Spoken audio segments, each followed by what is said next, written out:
Under the able guidance of DGCSIR Dr. N. Kalaisalvi and Head IPU Dr. Vibha Malhotra Sahani, CSIR IPU has initiated a new lecture series by inventors and innovators across CSIR laboratories on their journey of innovation, IP protection, and further technology development with an aim to provide a platform to inventors, innovators to share their experiences in the journey of innovation.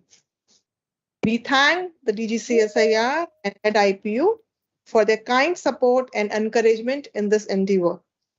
The first speaker in the series, Dr. Manjusha Shelke, Senior Principal Scientist from NCL Pune, is going to speak on deep tech research and entrepreneurship.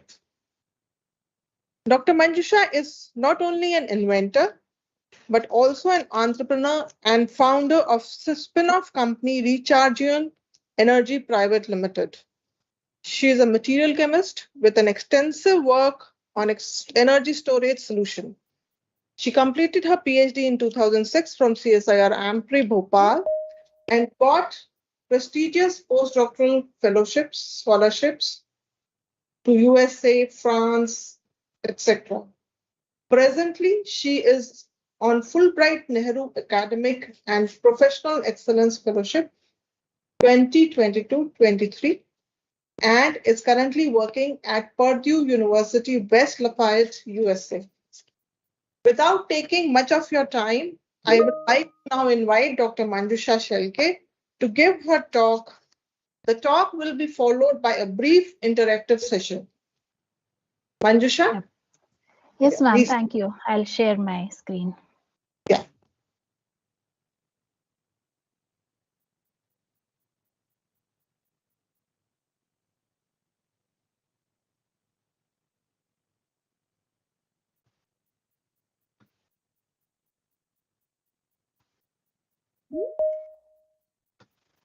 So I hope my screen is visible. Yes, ma'am, it is visible. Okay, so shall I start? Shall I start, ma'am? Yes, please do. Okay. So thanks a lot for kind introduction, ma'am, and thanks, Dr. Verma, for inviting me to give this talk. This is something different than usually the kind of talks that I give, but I'm really excited to talk about my journey from being scientist to entrepreneur, and I hope my CSIR colleagues would also found motivation to take their research from lab to market after listening to me. Well, I would be sharing my experiences and learnings about taking research from lab to market. It may not be a comprehensive guide, but just a summary of what I understood so far, and probably everybody would have different journey. But to emphasize what made me do the efforts to take research from lab to market, I would like to show this model of 4 quadrants of scientific research. So this model was proposed by Donald Stokes, who was professor of politics and public affairs in Princeton University. And this model asserted a dichotomy between basic and applied science, So as shown here, scientific research can be classified by whether it advances human knowledge by seeking fundamental understanding of nature, or whether it is primarily motivated by the need to solve immediate problems of humankind, right? So there are presumably these 3 types of researchers, and the first type is a scientist who pursues natural phenomena from a scientific perspective, which is exemplified by the work of Niels Bohr, or I generally like to give example of Kuljit also. So Kuljit is a professor and head of planetary sciences division at Physical Research Laboratory in Gujarat, and she's a very good friend of mine. If you see her multiple articles published in Science, so she works with NASA and she works on analysis of the rocks or the samples that we get from space, and very fundamental research to improve our understanding about the universe. So, and she has multiple articles published in the journal Science. So if we see all that, then we understand that this is the scientist in the purest sense of the word, right? And this type of scientist does not have any particular interest in utilizing the results of his or her research to develop any commercial product, but they are driven by the desire to understand and explain the universe around us, right? And in contrast, this second type of scientist is Edison type, or I also give an example of Kiran Majumdar-Shaw here. So this type of scientist has a passion to see how invented technologies can be put to use in society, right? But they may not, or he or she may not be particularly very concerned about deepening theoretical understanding of phenomena. Probably they may have team to do that, but they are more driven to see the usage of the technology that has been developed, and they do efforts to commercialize that technology, right? So they are like pure applied research scientist. And the type of scientist who represents combination of the above these two attributes is the Pasteur type or Curie type of scientist, right? So we know that Louis Pasteur has not only discovered the existence of pathogenic bacteria and opened up a new era of modern science, but he also saved many people through his development of rabies vaccine, right? And similarly, Marie Curie, she not only discovered new radioactive elements like polonium or radium, but she also discovered that when exposed to radium, diseased or tumor forming cells, they were destroyed faster than healthy cells. So they are actively involved in both research as well as search for scientific truth and making contribution to the society through their innovations, right? So Stokes did not name this lower left quadrant, but it can be dubbed as tinkering or random walk science probably, where next problem is chosen by the flaws in the answer of the last problem, right? Well, not everyone can be Curie or Pasteur, and we rely on the workers of all four quadrants to put together a complete scientific profile. But we could help our future generations by cutting down the divide between basic and applied research, and admitting that doing applied work does not make you lesser scientist. Hello? Hello? I am audible, right? Yeah, you are audible. I will request the attendees to, if they want to ask a question, we will have a brief lecture by Dr. Shelke for around 30 to 40 minutes, and we will provide timeline for interactive session. You can post your comments on chat box also, and you can ask directly also. So please do not disturb during the talk. We will take the question answer session. Thank you. Go on, Manjusha. Yeah, thank you, ma'am. Well, yeah. So I was talking that maybe we should make efforts to reduce the divide between basic and applied research, and try to emphasize that doing applied research doesn't make you lesser scientist. So that was my motivation to try to take at least research from my lab to market. And to this kind of background for what should be your intention while doing research if you aim to take your research from lab to market. Because if you see these stages of scientific commercialization here, fundamental research is as important as applied research, and fundamental research can make you understand the basic principles that might underline the feasibility of an invention, or what is not scientifically possible. And applied research seeks to find real world or practical and concrete applications to the knowledge that we gain from fundamental research, right? And applied research also helps us in establishing proof of concept and building lab prototype, a prototype which is not yet monetizable.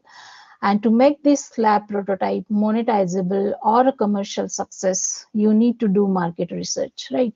And that is where it comes in between the importance of innovations protection or IP.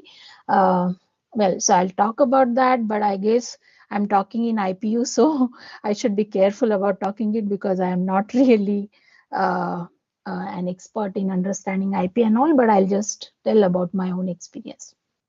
So as I said, that market research is also important before you think about taking your research from lab to market, because just because there is real world application, that does not mean that there is a market need or that the invention would become a commercial success. And once you identify a market which is large enough to take this journey of entrepreneurship, then you can incorporate your venture officially to access various funding resources that you are going to require for productization.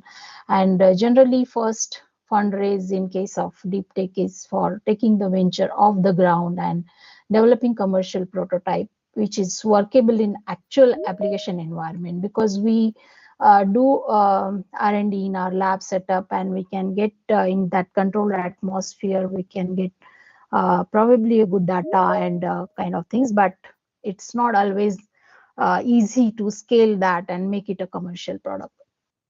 And then after prototype or minimum viable product development comes a validation or certification that is required to manufacture and sell the product as per the regulations of the country where you want to market or sell that.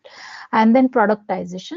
So productization involves building or iterating with the pilot customers, and then small scale manufacturing pilot is also generally established during this stage. And then comes monetization. So this is the stage of selling the product and obtaining customers. This is the time when you can earn money from your invention. If you raise enough money and manufacturing capabilities to run the business, then you can go and announce an IPO, or you may look for merger or acquisition by larger corporates interested in what you have built, the invention that you have built and that you could scale up. So many great innovations, you know, they fail to have global reach because they can still in any of these stages that I have described. So they can fail at any of that stages. So to go from fundamental research to the applications and productization all the way to commercialization, it can take 10 or even 15 years or more, and with no guarantee that the investment in early stages will end up in a profitable business model at the end of this journey. And 90% of new ventures, they don't attract investors or fail within the first 3 years, because at any stage and any of this stage that generally in startup world they call it valley of death. So if you couldn't raise funding to go from one stage to another stage, or if you don't have a proper team that is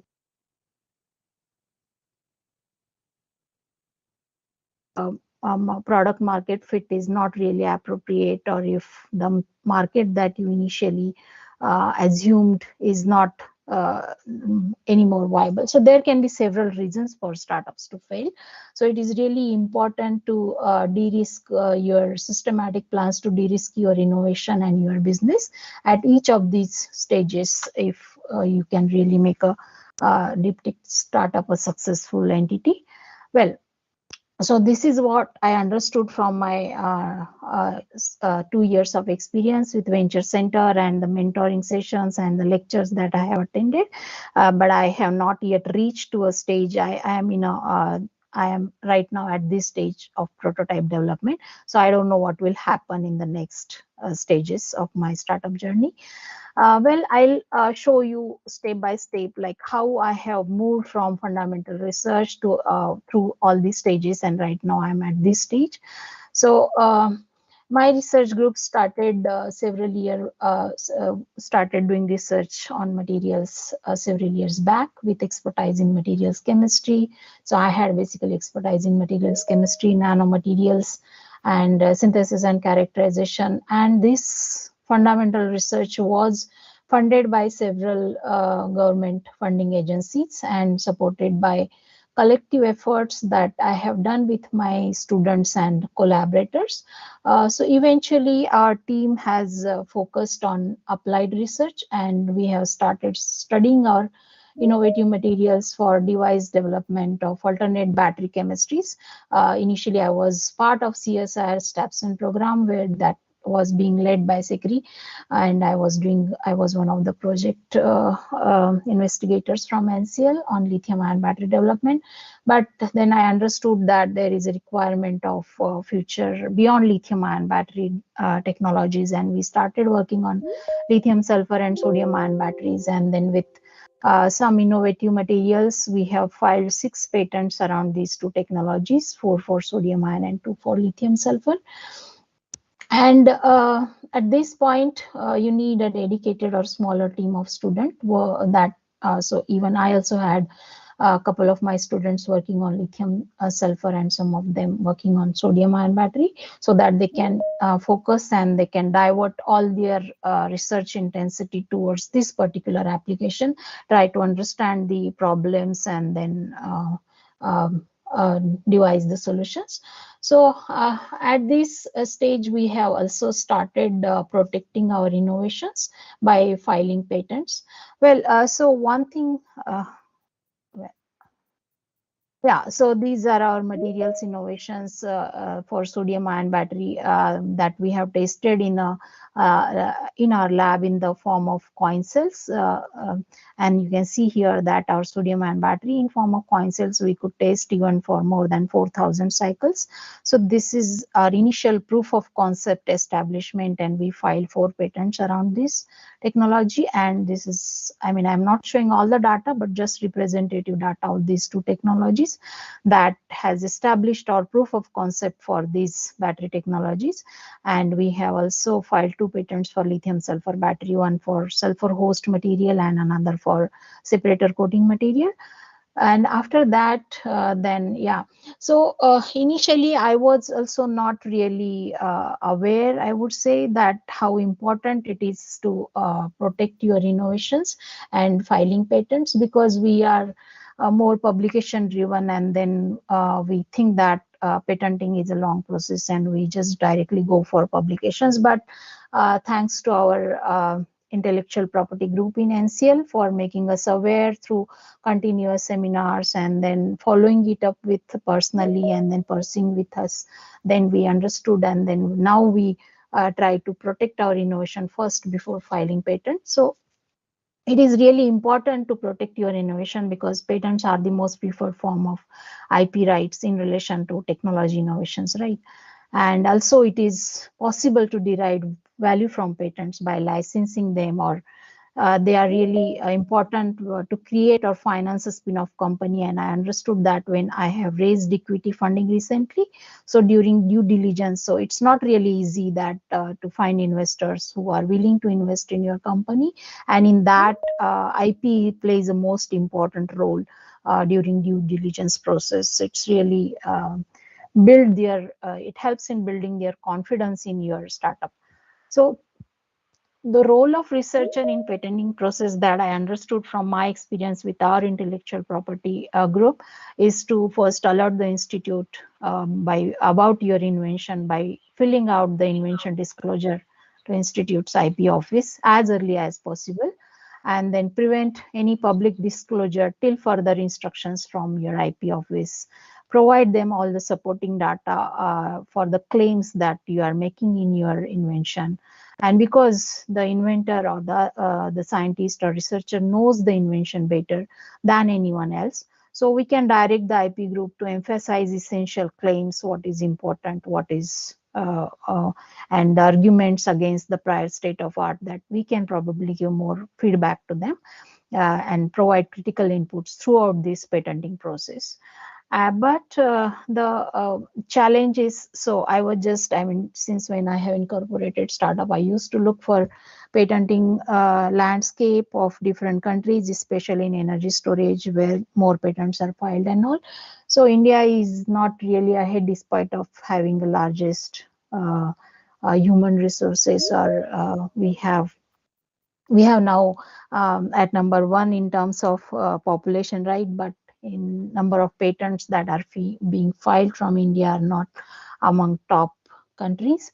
What I feel is that challenges of IP protection for academic researcher, uh, I might be wrong or I might be incomplete, but this is what I understood, is that because for publication the data requirement is like that threshold is very high. So high publishable achievement threshold is there for publishing our innovations. But so academic inventors may not immediately comprehend that the invention that is not publishable probably, but it can still have great value, and therefore they may not recognize the need to seek the patent. And we keep on doing more and more work to make it publishable or acceptable in journals. But sometimes, even if your innovation does not have data that is publishable in journals, but still if it is novel, it is unique, then it can be, you should go for invention disclosure and then keep on building your data. And we may have different reasons than the for-profit companies who file patents. So academic researchers may invent for different reasons and be incentivized differently than their counterparts in for-profit companies. So the emphasis on discovery for discovery's sake can downplay the importance of patenting among academic researchers, is what I feel. And also the vague patentable concept or unclear value to us regarding patenting. So institute inventions are often at very early stage. So figuring out the patentability concept can be difficult sometime for us. And the long-term value of the invention is also sometimes less clear than it is to the for-profit companies, right? So, and the fourth thing is that in institute or academic setup, there can be many players who can claim the right in the invention, and like multiple inventors, your team of students, your collaborators, or third-party companies, or even other institutes, your collaborators from other institutes. So these circumstances make it critical that a potential academic entrepreneur should be knowledgeable and proactive to troubleshoot the questions about IP ownership and IP protection. And you are the best person to talk about this. So I'm really blessed to have, I would say, in NCL we have intellectual property group, and that helps us at every stage, right from invention disclosure to I mean, even final stage of patent granting. These are some of the patents that are granted to us, and some of them are published, not yet granted. And this could be possible. I think that I wouldn't have been able to do it without the help of intellectual property group at CSR NCL. Well, and then comes the market research or business plan. Once you have a proof of concept, you have your innovations protected, you have to do some market research. Probably you may not be able to do it by yourself, but you can get professional help in doing all these things, market research or business plan. So after all these efforts of doing research, protecting your innovations, establishing proof of concepts, it's important for yourself to ask before incorporating that whether you are solving a major problem, because what is the extent of problem will also define how big or how rich your potential market is. And you also need to have a scalable business model, and you also need to have clear idea about technology readiness level or commercialization readiness level of your invention at every stage that I had described in the starting, in the second slide. Of course, there are people and resources who can help you to detach yourself emotionally from your invention, from your research or technology, and decide practically where do you stand And in our case, we have been helped immensely by Venture Center right from the starting to understand all these things. Then I have incorporated my spin-off Recharge and Energy under Scientist Entrepreneurship scheme of CSIR and NCL Innovations and Entrepreneurship Development Club at Venture Center. They have played a crucial role in spin-out creation by processing the conceptualizing and implementing the license agreements that helped us in decision making, and even, I mean, doing everything, interfacing with the headquarter and obtaining relevant permissions. So I have been helped a lot, and I got permission really very quickly from CSI headquarter. So Venture Center and EDC has provided administrative and legal support to streamline all these my spin-out efforts. And then founding team is also one of the most important factor in the success of DEEPTECH startup. In fact, any startup, I would say. So you need like-minded people, but with skills different than yours and complementary to your venture. And identifying such people or building a trust factor is also important because many ventures fail because there is not a consensus between founders at some point in the journey. So in my case, my husband, who was also a researcher and faculty since several years in a state university, he has took voluntary retirement and he joined my startup full time. So that was a great help for me because it is not really straightforward to do both the things simultaneously, maintaining your research group, doing your work as a scientist, and then looking after your startup and taking technology ahead. So you need someone working for your startup full time and who understand the technology at least what you are trying to build. So it helped me to have him because he's also a materials researcher. Then I had another partner from UK, Dr. John Normanton. He's into early stage startup management, and he was associated with Imperial Innovations for more than a decade. So that is how we have made our founding team. And then we had advisors from Professor James Robinson, a battery expert from University College London, and Ujjwala Karle, she is director of Automotive Research Association of India, or technology group of ARAI, and Dr. Premnath, of course. So Dr. Premnath was, I would say, the mentor for us and a guiding light. I rush to him or I text him for any issue or any doubt that has come in my mind, and he has been really accessible and helpful to us throughout this. So I'm really immensely, we are grateful to him for all this. And then we have received our first grant from Department of Heavy Industries through ARAI's Technovus program, around some 20-23 lakhs. And then we have hired my own students to do further tech development, because those who are graduated, so because they understand and there is a certain kind of comfort level with my own students to me, so I hired them in my startup. And this is our status of tech development. If you see here that we have now made a stacked multi-electrode cell of sodium ion battery, and it is working very fine. Same for lithium sulfur battery also. We have developed a prototype with stacked pouch cells. And maybe I'll just show you quickly a video of 2 minutes of how we are making our pouch cells, I mean lab level prototype, or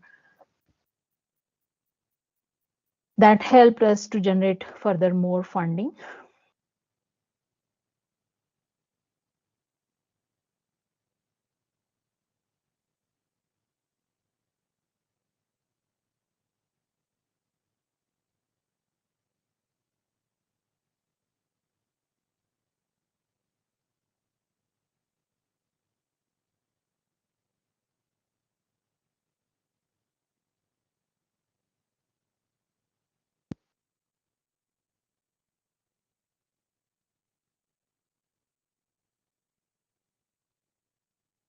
So this is electrode cutting.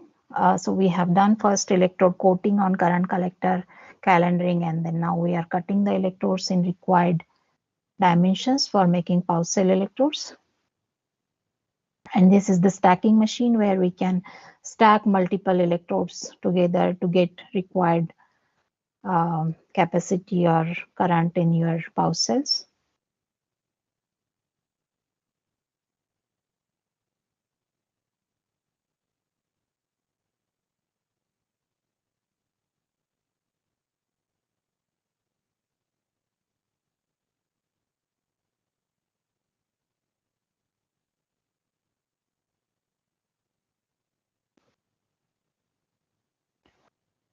So after stacking the electrodes, then we weld the tabs to it for giving connections.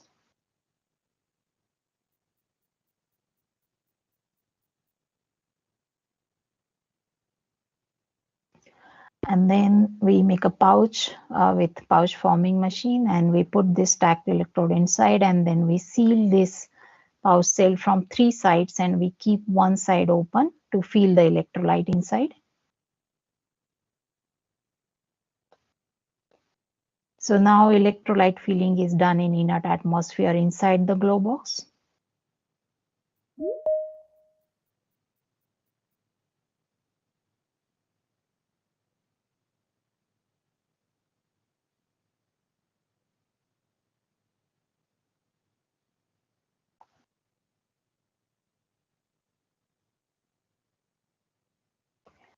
And after filling the electrolyte, then we seal the pouch cell from the 4th side also.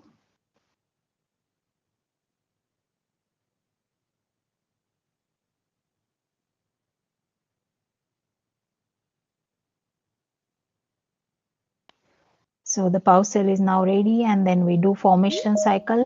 And after doing formation cycle, we again remove the gases that are generated and then again test it for cycle life. So this is how we have built in our lab prototypes. Well, and this is the journey of Rechargian Energy so far. We have done tech transfer with NCL in 2021. And then we have been announced as one of the top 17 clean tech startup by Social Alpha in 2021. Then we raised our first funding of 23 lakhs from ARAI Technos. And we were also part of Atal Innovation Mission's AIM Prime program, the first cohort in 2022.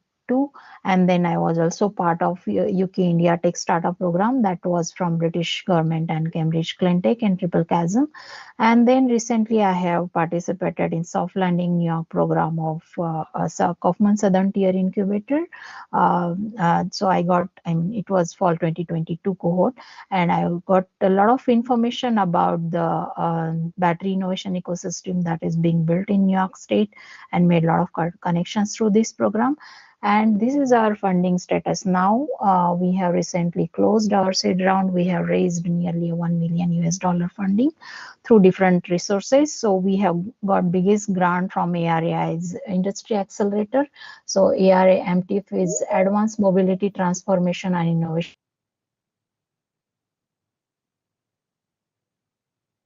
by Ministry of Heavy Industries.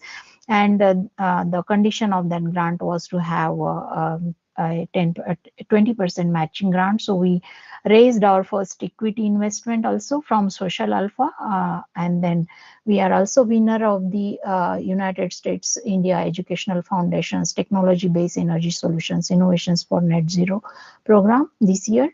And we have also small grants from Nidhi Prayas and Cummins CSIR grant. So together we have raised around $1 million, and that would enable us to have our pilot plant, a small pilot plant, which we are now establishing at Venture Center.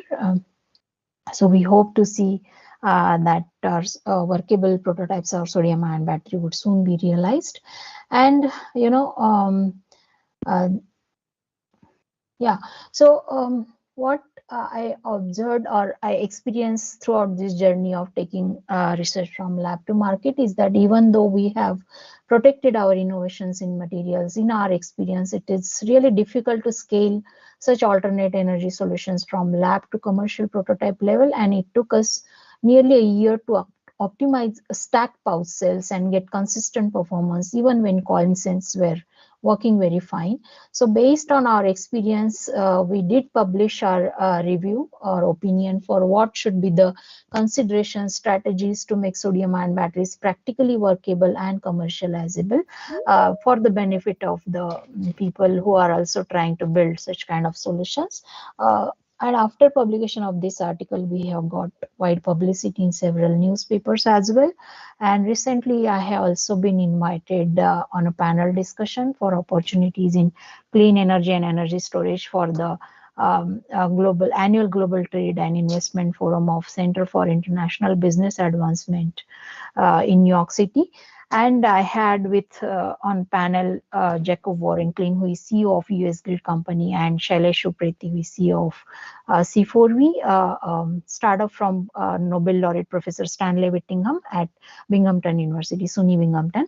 And he's also president of IM3NY that has built the first gigafactory in New York State for lithium-ion batteries based on the innovations that C4V has developed under the guidance of Professor Stanley Whittingham.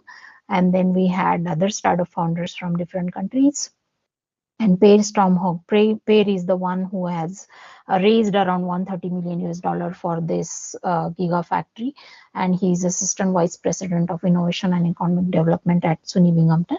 So key takeaways from this panel discussion that has happened in April, this last month only, was that what Jacob Warrington has said, that emphasis on carbon reduction is more important while building clean energy innovations more than efficiency. So we have to keep in mind that through mining or even raw material supply chain and their from where we are importing and how locally they are available, all these things are considered in carbon emissions. That's why he was emphasizing that the innovation should be based on carbon reduction and not only just for the sake of innovation or for the sake of efficiency. And the second thing that Shailesh Upreti was emphasizing is that there should be a sustainable capex usage also, because the precision equipments that are required for lithium-ion battery factory are quite expensive. Battery research and battery manufacturing is very capital intensive. So these equipment should be usable at least 20 to 25 years, and the new invention should fit in that existing facility that is being generated. Otherwise, it will not be profitable. And they also mentioned that along with innovation, team and scalability and sustainability of technology are also important when you try to take research from lab to market, because IM3NY or C4V are the examples where innovation has been taken from material level to the factory level. They have some biomineralized phosphate-based cathodes for lithium-ion batteries, and now they are having factory that is producing cells based out of that, which is Professor Whittingham's invention.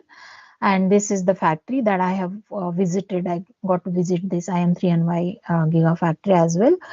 So I could see how the invention is taken from material level and how they are now fabricating it at large level. They are making prismatic cells like this, but the cathode processing, anode processing, then cutting the electrodes, how it can be done in a factory, and then building a battery, and then to the final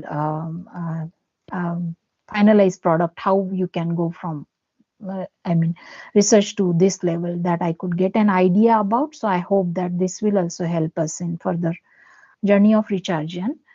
And throughout my research career, I have been supported by different funding agencies, different grant and different esteem organizations like USTF, Fulbright, or Embassy of France for giving me fellowship. I have been recognized by National Academy of Sciences USA, Maharashtra Academy of Sciences, and I am also conferred SERP Power Fellowship by SERP for developing indigenous solutions for energy storage. And of course, this wouldn't be possible without the support of my students and collaborators. So, and of course, my parent institute, CSIR and CSIR NCL. So thanks, that's all I have to say, and I'm looking forward to any questions that you have. Before I call for clarifications or questions from the audience, I would like to ask a question that while you are saying that you have developed energy solutions, energy storage solutions, and you have started a startup also. Yes. What is the, and we are talking about storage solutions in terms of lithium-ion and sodium-ion batteries, and we know that it is very crucial that we have good solutions that we are able to store the energies that we are producing through various solutions, whether they are green solutions or any other kind of solutions, so that we are able to use them in implementations of cleaner fuel kind of not only cleaner fuel but various other applications. But one that comes to the mind very promptly is utilization in cleaner fuel model. So what is the better platform and what is the cleaner platform of batteries that we are saying? Is it a lithium ion and sodium or sodium ion? And we are seeing that magnesium ion, and there are quite a few platforms available for batteries. Which is the most efficient and most cleaner form? Yeah. So, ma'am, we already know the issues related to lithium-ion battery, but still, I would not say that it is entirely.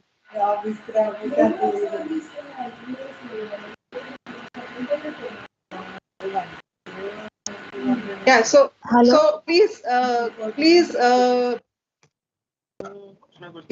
mute the videos, whoever is there, and yeah, Manjusha, you can say. Speak. Yeah. So, what I was saying that we all are aware about issues related to lithium-ion battery. If you can see my screen here, this is my pitch deck. Lithium-ion batteries, we cannot write them off because this is very mature technology, and we need to have a balance. We cannot convince people immediately to switch from established technology to a new technology, right? So we need to have a balance. We cannot say that something is entirely bad, but there are certain issues with lithium-ion battery for which we should look forward to more cleaner solutions, as you are saying, that of course sustainability or supply risk is there, and there is dominance of a country like China on lithium-ion battery manufacturing ecosystem. Another thing is that safety issue of lithium-ion chemistry. So inherently, this chemistry is more prone to thermal runaway than sodium-ion batteries. And the most prominent issue, what I am saying that is that mining is not a clean business, we know. And even though lithium resources are, I mean, there are a lot of news coming up that lithium resources are found in India and all, still it's mining. Plus, we need cobalt or nickel kind of rare earth metals, and the conditions of cobalt mines, especially in the countries like Congo, are not really good. There are severe human right violations, and small children are used to mine those cobalt. So all this contributes, and we have to import even cobalt or nickel or kind of things from other countries, right? So shipping and all this also involves carbon emissions. So it is better to have locally resourced materials so that the transportation should be reduced as much as possible to reduce the carbon emissions. And when it comes to sodium ion battery, if you see that sodium is globally available, this is lithium or cobalt free cell chemistry. We can store or transport it even at 0 volt, and most of the elements used are surface element, if not all, but most of the elements are surface elements. So lesser mining is there and lower cost of material. So that makes sodium ion battery a more cleaner proposition than lithium ion battery. But of course, as you are saying that there are other chemistries like magnesium or even zinc ion batteries are also coming in picture. But sodium is closest to be commercialized or scaled up. The other chemistries, whether magnesium or zinc, it is not, those are not yet as mature as, and they do not pose threat to lithium ion batteries as much as sodium ion battery can be. It is the closest chemistry to lithium ion battery. It can be integrated in the existing lithium ion battery manufacturing factories as well. So this is the what I would say a low hanging fruit from energy storage technologies, more cleaner energy storage technologies. But there might be a long way, and hydrogen energy or fuel cells are also, I mean, people are doing a lot of efforts in that. But right now, if I say that I feel that sodium ion battery technology is the cleanest form of energy storage than lithium ion battery, but yeah, there would be alternates. Yeah, thank you. I will invite now Lipika. She will take Dr. Lipika Patnaik. She is a scientist with CSIR. She will take the question answer session, and she will moderate the question answer session for now. So over to Lipika. Thank you, ma'am. Very informative and inspiring talk, Dr. Manjusha. And I think the audience must have gained from your exposure and experience. And I think we will be taking questions from the audience. But before that, let me take the first opportunity. I would like to know, in fact, many of us would like to know about your journey. Basically, the challenges you must have faced and in the existing startup ecosystem in India, particularly with particular relevance to CSR, and how you have overcome it. And we would also like to have your advice. What would be your advice to the aspiring entrepreneurs in your audience? Yeah, well, so I think I have started at right time because those who has had some inventions and incorporated startup before me, I guess they had faced more problems than me. If I get a feedback from my colleagues at NCL, it took them long time to get permission under scientist entrepreneurship scheme, and there were a lot of red tape, what I would say, disturbances for them. But in my case, somehow it worked out very well. Probably I mean, it has been streamlined by the time I have started thinking about startup. So I got permission from headquarters within 1 month, which is very quick. So I would say if you intend to, and I really got a help from, I mean, NCL has very robust system for all these tech transfer and spin-off, early stage spin-off, or helping scientists to create spin-offs and build them, do them hand-holding through venture centers. So venture center is there since 15 years, and so they have complete understanding of all this, and I got immense help from them. So for any emerging entrepreneurs from CSR, I would suggest that maybe you can approach venture center or any nearest incubator that you have closest to your institute, because as a scientist we don't understand all the things. So initially I really struggled to detach myself from technology and talk about business. So I myself, I mean, even though I have other teammates, I myself have taken mentoring sessions even on how to make pitch presentations, because the way we make scientific presentations is entirely different than how we should make pitch presentations. So I personally used to attend the mentoring sessions from venture center, because unless you yourself invest at least some point, you will not be able to guide, or even your technology also you will not be able to develop in a certain direction if you yourself. So I would say that keep yourself involved. If you don't do all documentation or paper related things which are very time consuming, but take mentoring sessions and try to understand what does it mean by business model, value proposition, what does it mean by market uh, uh, that is obtainable for you, and how to identify the market, go to market strategy. All these things, at least all these terms, if you know, then you will know that how to de-risk your technology at every level. That's what I would say. But I really, I mean, so far, fortunately, I didn't face many problems. We have raised funding, as I showed, $1 million within 2 years of incorporation. Generally, that is not possible for startups. It takes long time, but probably our area of research is very hot right now. People are interested in investing in energy storage technologies. That could be a beneficial factor for me. But there are people I know that who struggle to raise funding when they incorporated startup. Thank you, Dr. Manjusa. And now we will be taking questions from the audience.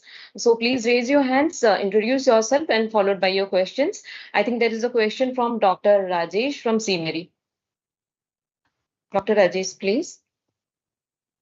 Yeah, so this is Dr. Rajesh P. Varnwal from CSR CMERI Durgapur.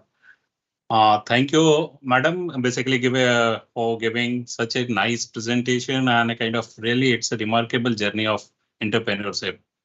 But really, today I came to know that there is a scheme like CSR entrepreneurship scheme, under which a particular scientist can also start or establish one startup. So can you give certain more light on this particular aspect of this particular scheme? Because we are not knowing this, number one. Number two is that at CMRA, we don't have this venture center. I don't know how many labs are there. So whom to approach in that condition if you want to have more knowledge about it? So the best person is venture center in NCL. You can write to manager, incubator manager. You can just check venture center's website and they have a contact. But Dr. Premnath is the best person to guide you throughout all this, because he was my colleague in NCL. So I knew about whom I should approach. But I would say that you write to venture center, you check their website. They have all the programs listed, what kind of help they can offer for all CSR labs. It's not only for NCL. And even the startups, those are not part of CSR, are also incubated in Venture Center. So they help. And for CSR, there are special considerations, especially the CSR startups. And Scientist Entrepreneurship Scheme is there since long time, because I remember my colleagues from NCL have incorporated companies under this scheme as far as 2014-15 also. So I guess this scheme is there since long time. Probably there is not much awareness about it, but I knew about this scheme, and when I wanted to take this journey, I thought that that is the best way, because IP is also, CSIR is also the owner of our IP, right? So it's better to go through that scheme when you want to incorporate a startup. And I would say that Venture Center at NCL is the best place for you to approach if you want to do something like that. Okay, and so we have to take the technology transfer first in the terms of a startup, and then only we can start the company. No, in a Scientist Entrepreneurship Scheme, you can first get permission from CSR headquarters for incorporating a company. And I have done tech transfer later. I mean, it was ongoing process, but I first got the permission and then I have done tech transfer from NCL. So generally, because this is institute startup and it is startup, so you don't have what we do in CSR labs. When we do tech transfer to any industry, we take some amount in exchange of that technology, right? But because startups don't have money, and this is institute startup, so institute will have equity in your startup. So NCL has equity in my startup in exchange of technology transfer. So how much time it is normally taking? That's what I'm saying. It depends on case-to-case basis, probably, because some of my colleagues, it took a lot of time, but for me, it was very quick in the sense like it did not take much time at NCL also, because NCL leadership is also very proactive and motivating to do such things. So I got permissions from director quickly, and then at headquarters, it took nearly 1 month, but this was clean energy related, so it went to, I think, Dr. S.K. Tiwari, and he was quite helpful and in NCL we have this NCL Innovations group that helps us in making all this documentation for SES, and they do interface with headquarters. We directly do not talk to headquarters. Our NCL Innovations group, they do interface between scientists and headquarters. So I got it very quickly, I mean, comparatively quickly, permission. Thank you. Thank you so much. Yeah. Okay, in case there are some questions, please raise your hand. I think Dr. Sanoy Chakravarti is having a question here.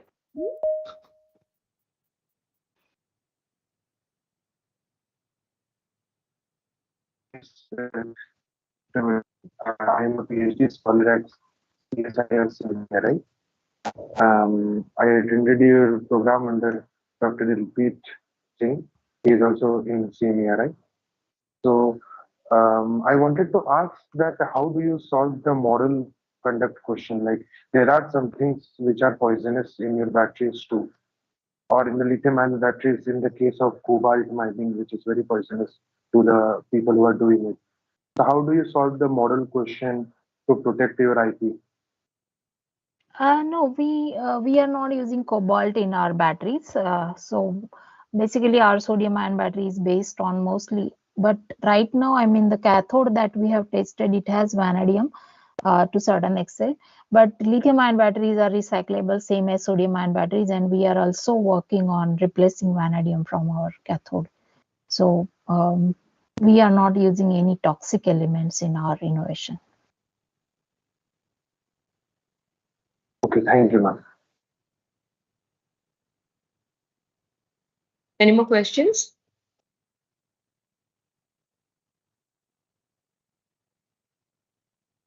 Okay, in that case, I would like to ask another question from IP field.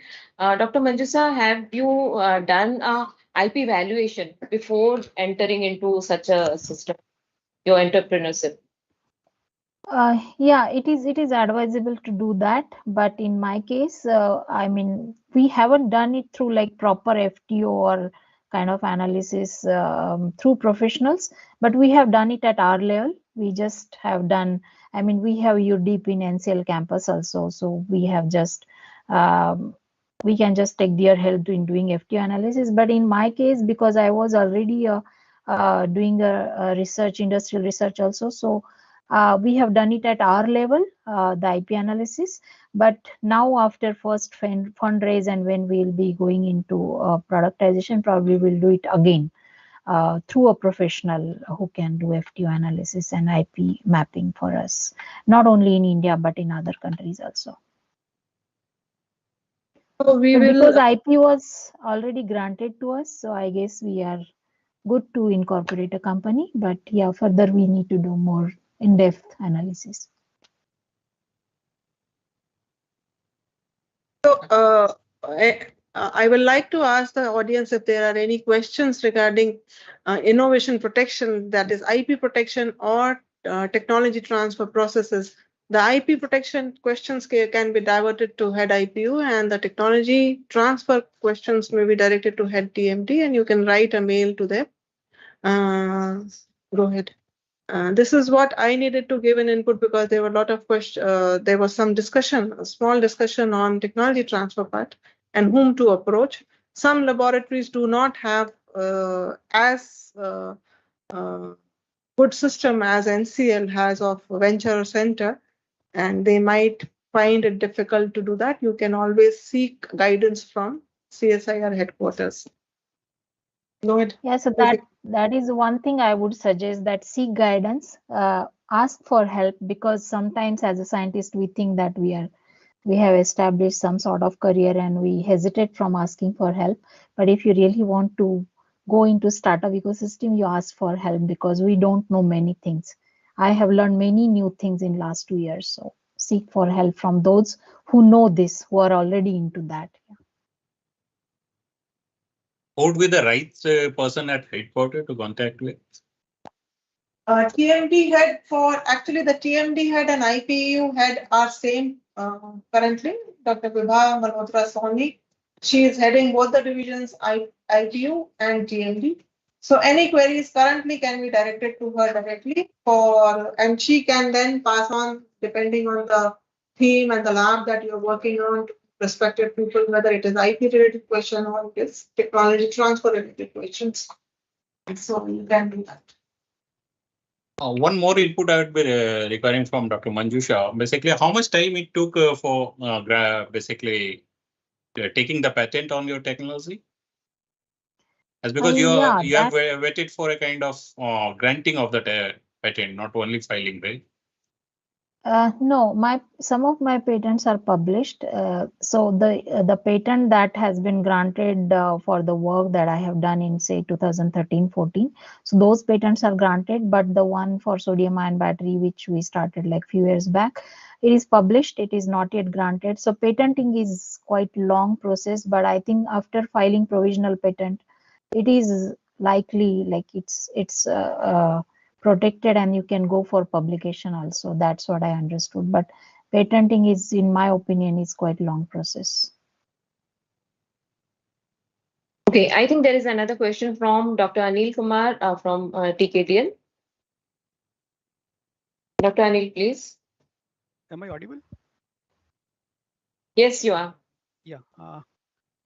Thank you, Dr. Manjusha. I mean, it was a very informative, presentation that you made. Since you have a dual capacity now, you are working as a scientist in NCL, and you are also a director in a company which is registered as a private limited company. So how do you create balance between the interest of these two organizations? This is the first question. And how do you, create a balance between the IPR that you create? See, I mean, the motive of, the mandate of both the organization is to create IP in terms of knowledge generation. So how do you create balance between the knowledge generation and securing IPR for a lab like NCL? And then on the other hand, being a director, you have a mandate to promote your company also and make it more, wealthy in terms of IP. So how do you create balance in these two aspects? Two things entirely and not to create conflict of interest. So that's what I would also suggest you. as a government employee and as an employee of CSIR, our first priority is to secure the interest of CSIR or the institute than our startup. But because I personally feel that this is CSIR startup, then your institute will also get, because your institute is having equity in that, so your institute will get return of investment. That is my opinion. But to maintain this distinction, I am not a executive director. I am non-executive director in the company, and I don't work full time for the company. I have taken a tech development to certain level, and now it's up to company. But it is allowed to spend some time beyond, like say I do work on Saturdays and Sundays for my company, or when I am not but my first priority is the work that I am doing at NCL or the work that I am doing for CSR. This is the answer to your first question. And then second thing about IP. So we have robust IP agreement with the institute where all the legal terms are documented. So whatever IP has already been generated during the time of tech transfer, NCL has or CSIR has ownership for that. And it is licensed to the startup, okay? But CSIR is the owner, and CSIR will get royalty as per the SCS scheme. CSIR also is entitled for royalty on any product that coming out of this technology transfer. And the further IP development, if I am collaborating with my startup and developing something in collaboration with NCL and startup, then it would be a joint IP. If there is a contribution from the team from startup also, then it would be a joint IP.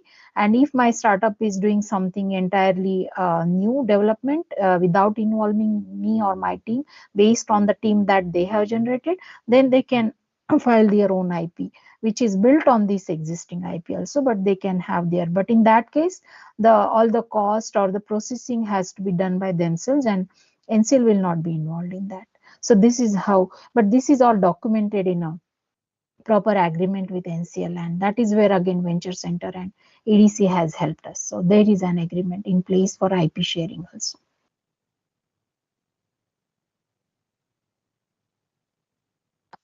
Since there are no further questions, very good and good reply from Dr. Manjusa for every questions asked in the forum. And now I would request my colleague Ajeta to offer the vote of thanks. Thank you. Good evening, everyone. On behalf of IPU, I would like to extend my heartfelt thanks to our DG, Dr. N. Kalaiselvi ma'am, for providing her immense support to hold this webinar series. We are really thankful to you, ma'am. Our sincere thanks to the NCL Director, Dr. Ashish Lele, sir, for nominating Dr. Manjusha Shelke, ma'am, for this program. Words fall short to express our sincere thanks to Head IPU, Dr. Vibha Malhotra Sahani, ma'am, for constantly inspiring and supporting us for organizing such program. Thank you so much, ma'am.